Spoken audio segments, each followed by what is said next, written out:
When you think about a child, a close friend, or a romantic partner, the word love probably comes to mind, and instantly other emotions rush in.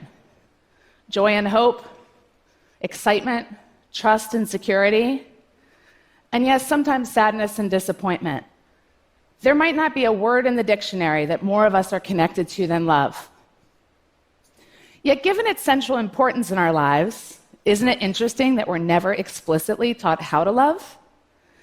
We build friendships, navigate early romantic relationships, get married, and bring babies home from the hospital with the expectation that we'll figure it out.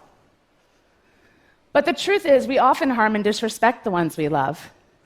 It can be subtle things like guilting a friend into spending time with you, or sneaking a peek at your partner's texts, or shaming a child for their lack of effort at school.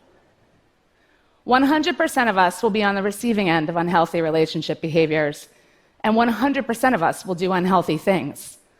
It's part of being human. In its worst form, the harm we inflict on loved ones shows up as abuse and violence, and relationship abuse is something that 1 in 3 women and 1 in 4 men will experience in their lifetime. Now, if you're like most people, when you hear those stats, you'll go, oh, no, that would never happen to me. It's instinctual to move away from the words abuse and violence, to think that they happen to someone else, somewhere else. But the truth is, unhealthy relationships and abuse are all around us. We just call them different things and ignore the connection. Abuse sneaks up on us disguised in unhealthy love. I work for an organization called One Love, started by a family whose daughter Yardley was killed by her ex-boyfriend. This was a tragedy no one saw coming. But when they looked back, they realized the warning signs were there, just no one understood what they were seeing. Called crazy or drama or too much drinking, his actions weren't understood to be what they really were, which was clear signs of danger.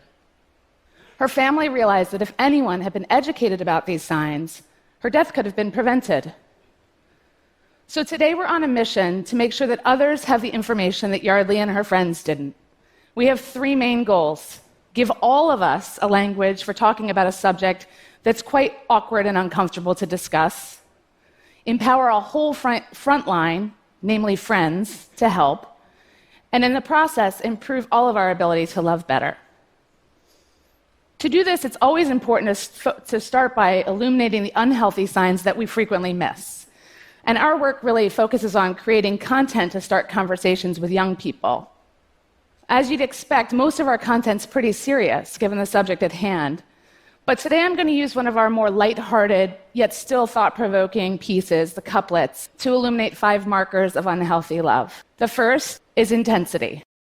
Abusive relationships don't start out abusive, they start out exciting and exhilarating. There's an intensity of affection and emotion, a rush. It feels really good. You feel so lucky, like you've hit the jackpot. But in unhealthy love, these feelings shift over time, from exciting to overwhelming and maybe a little bit suffocating. You feel it in your gut. Maybe it's when your new boyfriend or girlfriend says, I love you faster than you were ready for, or starts showing up everywhere, texting and calling a lot. Maybe they're impatient when you're slow to respond, even though they know you had other things going on that day. It's important to remember that it's not how a relationship starts that matters, it's how it evolves. It's important in the early days of a new relationship to pay attention to how you're feeling. Are you comfortable with the pace of intimacy? Do you feel like you have space and room to breathe? It's also really important to start practicing using your voice to talk about your own needs. Are your requests respected? A second marker is isolation. If you ask me, isolation is one of the most frequently missed and misunderstood signs of unhealthy love. Why? Well, because every new relationship starts out with this intense desire to spend time together. It's easy to miss when something shifts. Isolation creeps in when your new boyfriend or girlfriend starts pulling you away from your friends and family, your support system, and tethering you more tightly to them.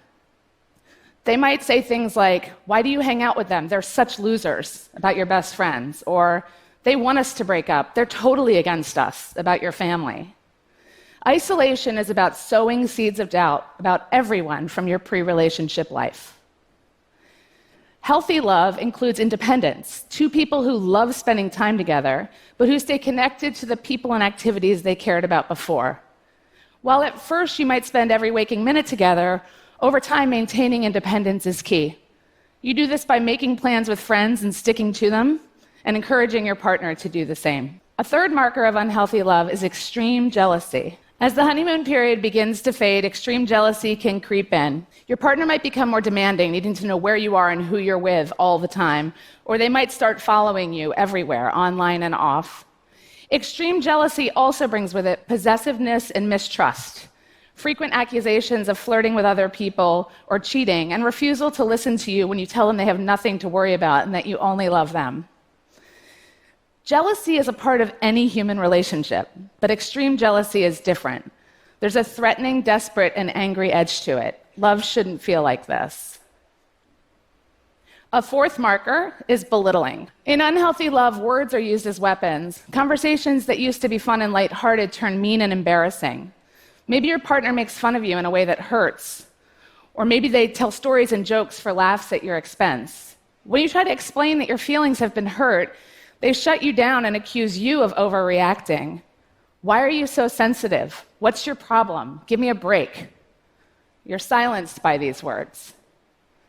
It seems pretty obvious, but your partner should have your back. Their words should build you up, not break you down. They should keep your secrets and be loyal. They should make you feel more confident, not less. Finally, a fifth marker: volatility. Frequent breakups and makeups, high highs and low lows. As tension rises, so does volatility.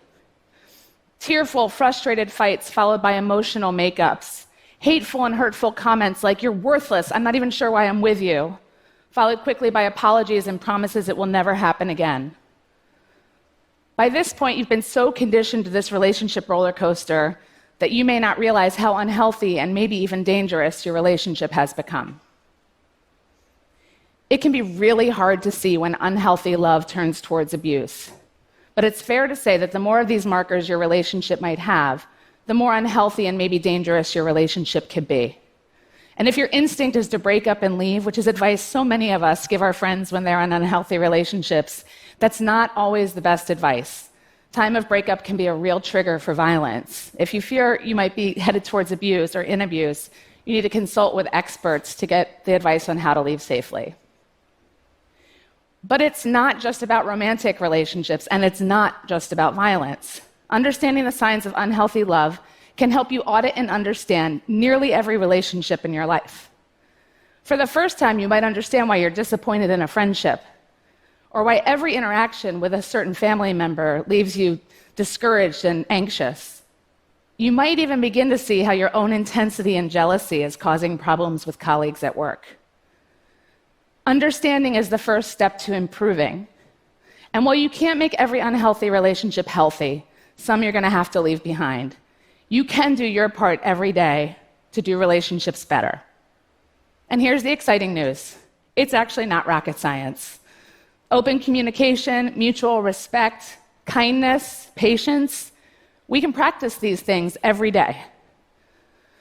And while practice will definitely make you better, I have to promise you it's also not going to make you perfect. For too long, we've treated relationships as a soft topic when relationship skills are one of the most important and hard to build things in life. Not only can understanding unhealthy signs help you avoid the rabbit hole that leads to unhealthy love, but understanding and practicing the art of being healthy can improve nearly every aspect of your life. I'm completely convinced that while love is an instinct and an emotion, the ability to love better is a skill we can all build and improve on over time.